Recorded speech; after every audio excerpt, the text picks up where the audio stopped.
આજે દેશ અને રાજ્યના દરેક કૃષ્ણ મંદિરમાં જન્માષ્ટમીના પર્વની ધૂમધામથી ઉજવણી થઈ રહી છે।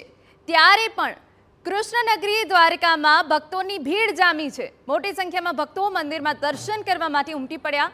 વહેલી સવારે 6 વાગે ભગવાન દ્વારકાધીશને મંગળા આરતી ઉતારવામાં આવી હતી, જે બાદ સવારે 6 વાગ્યાથી 8 વાગ્યા દરમિયાન મંગળા દર્શન માટે મોટી સંખ્યામાં ભાવિકો ઉમટી પડ્યા। દ્વારકા મંદિરમાં દર્શનના સમય પર નજર કરીએ તો સવારે 10 થી સવા 10 વાગે સ્નાન ભોગ માટે દર્શન બંધ રહેશે અને ત્યારબાદ સવા 10 થી સાડા 10 વાગ્યા સુધી દર્શન ફરી શરૂ કરાશે।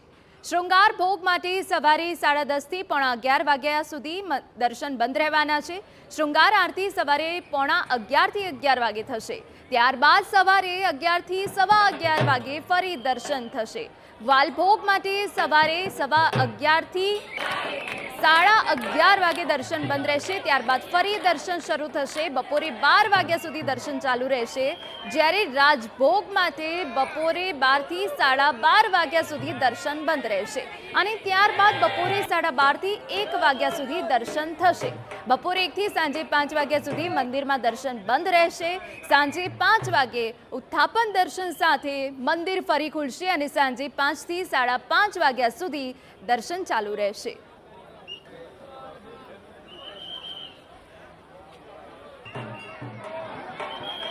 ભગવાનનો ભીતરમાં ભોગ લગાડવામાં આવશે અને 16 કળાએ ભગવાન છે એના શણગાર સજાવવામાં આવશે। સેફ્રોન કલર એટલે કે ખાસ કરીને કેસરી કલરના વસ્ત્ર ભગવાનને પરિધાન કરવામાં આવશે।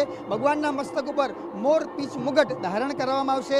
શંખ ચક્ર ગદા અને પદ્મ જે ભગવાનના મૂર્તિની અંદર અંકિત થયેલા છે તેને સુવર્ણ અને રજતથી જડિત એવા શંખ ચક્ર ગદા પદ્મ એ ભગવાનને લગાડવામાં આવશે અને બરાબર 12 વાગ્યાના ટકોરે નંદ ઘેરાનંદ ભયો જે કન્યા લાલ કિના રજત સાથે દ્વારકા સહિત સમગ્ર ભારતની અંદર કૃષ્ણ જન્મોત્સવની ઉજવણી કરવામાં આવશે।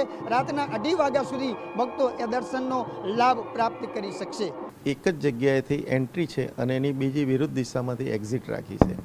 એ ઉપરાંત વાહનોની આટલા મોટા પ્રમાણમાં જ્યારે માણસો દર્શન કરવા માટે આવતા હોય ત્યારે સ્વાભાવિકપણે વાહનોની સંખ્યામાં પણ વધારો થાય છે, એટલે અમે વાહનોની અવરજવર ઉપર પણ કેટલાક નિયંત્રણો મૂક્યા છે, કેટલાક રસ્તાને વન વે કર્યા છે, કેટલીક જગ્યાએ નો પાર્કિંગ કર્યું છે અને પાર્કિંગની સ્પેસિફિક જગ્યાઓ આઈડેન્ટિફાઈ કરી અને રાખી છે અને પોલીસ એ રીતે પણ લોકોને માર્ગદર્શન આપે છે અને એનું નિયંત્રણ કરે છે।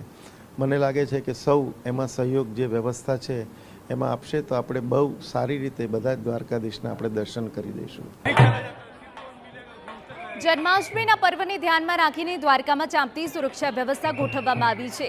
લાખોની સંખ્યામાં આવનારા ભક્તોની સુરક્ષા માટે પોલીસ, હોમગાર્ડ્સ અને એસઆરપીની ટીમો તૈનાત છે। પોલીસના સુરક્ષા બંદોબસ્ત પર નજર કરીએ તો 7 ડીવાયએસપી, 90 જેટલા પોલીસ અધિકારી, 1650 જેટલા પોલીસ કર્મી ઉપરાંત હોમગાર્ડ જવાનો સુરક્ષામાં તૈનાત છે। ખાસ કરીને ભીડને નિયંત્રિત કરવા માટે અલગ અલગ પોઈન્ટ પર પોલીસ જવાનો તૈનાત છે। સુરક્ષાના ભાગરૂપે મંદિર અને તેની આસપાસના વિસ્તાર પર ડ્રોનથી નજર રાખવામાં આવી રહી છે। આ ઉપરાંત સીસીટીવીની મદદથી પણ પોલીસ સઘન મોનિટરિંગ કરી રહી છે।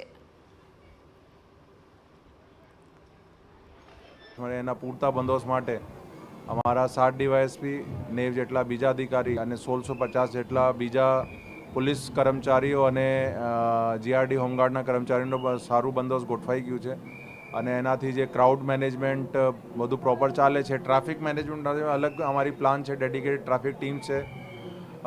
એના સિવાય જે છે